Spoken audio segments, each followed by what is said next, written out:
की 5वीं लहर पर एनसीओसी के इकदाम 10% से ज्यादा मुस्बत शरह वाले शहरों को पाबंदी का सामना। तालीमी सरगर्मियां महदूद, इज्तिमात पर पाबंदी होगी। शादियों की इंडोर तकरीबात मनसूख। 12 साल से कम उम्र तलबा 3 दिन स्कूल आएंगे। हाजिरी 50% होगी। 12 साल से ज्यादा स्टूडेंट्स के लिए वैक्सीनेशन लाजमी करार। कारोबारी और दफ्तरी औकात तब्दील नहीं हुए। पाबंदियों का इत्तलाक 20 से 31 जनवरी तक रहेगा। कराची में कोरोना तशवीशनाक हद तक बढ़ गया। मुस्बत शरह 40% से भी बढ़ गई। मुल्क भर में कोरोना की मुस्बत शरह 9.48%। मजीद 5472 केसेस रिपोर्ट। 8 हलाकतें। शहबाज शरीफ, शौकत तरीन और वज़ीर आला गिलगित बाल्तिस्तान भी कोरोना का शिकार। कारोबार बंद नहीं होंगे, SOPs पर अमल कराएंगे। वज़ीर आज़म इमरान खान ने वाज़े कर दिया। तकरीब से खिताब में कहते हैं, वबा के दौरान आलमी इदारों ने भी पाकिस्तान के इक़दाम को सराहा। मुश्किल वक्त है लेकिन जल्द सूरत हाल बेहतर होगी। महंगाई सिर्फ पाकिस्तान में नहीं पूरी दुनिया में है। माजी के गलत फैसलों की वजह से पाकिस्तान नीचे गया।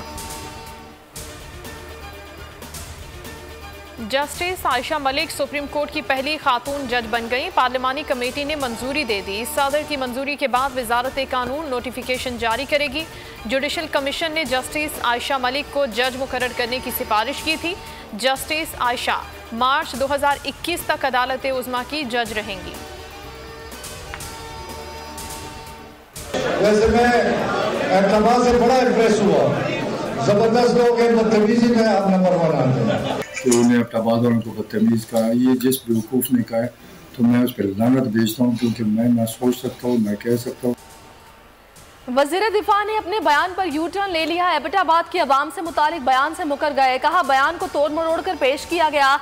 एबटाबाद के लोग पढ़े लिखे और तमीज़ वाले हैं। बदतमीज़ कहने वालों पर लानत भेजता हूँ। ऑपोजिशन के पास झूठे प्रोपेगेंडे के अलावा कुछ नहीं।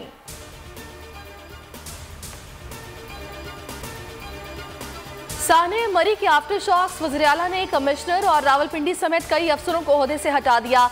उस्मान बुज़दार कहते हैं, कौम से साने मरी की इंक्वायरी का वादा किया था।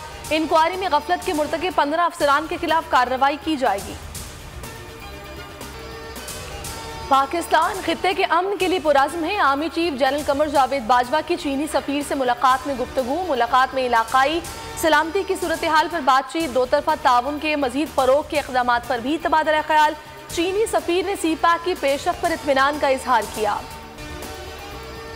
और बाबर आजम के लिए एक और एजाज। ICC men's team of the year का ऐलान। बाबर आजम को ICC team of the year का कप्तान मुकर्रर कर दिया गया।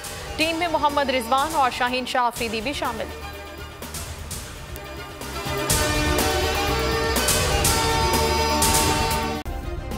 सब्सक्राइब करें और बेल दबाएं ताकि कोई खबर रह न जाए।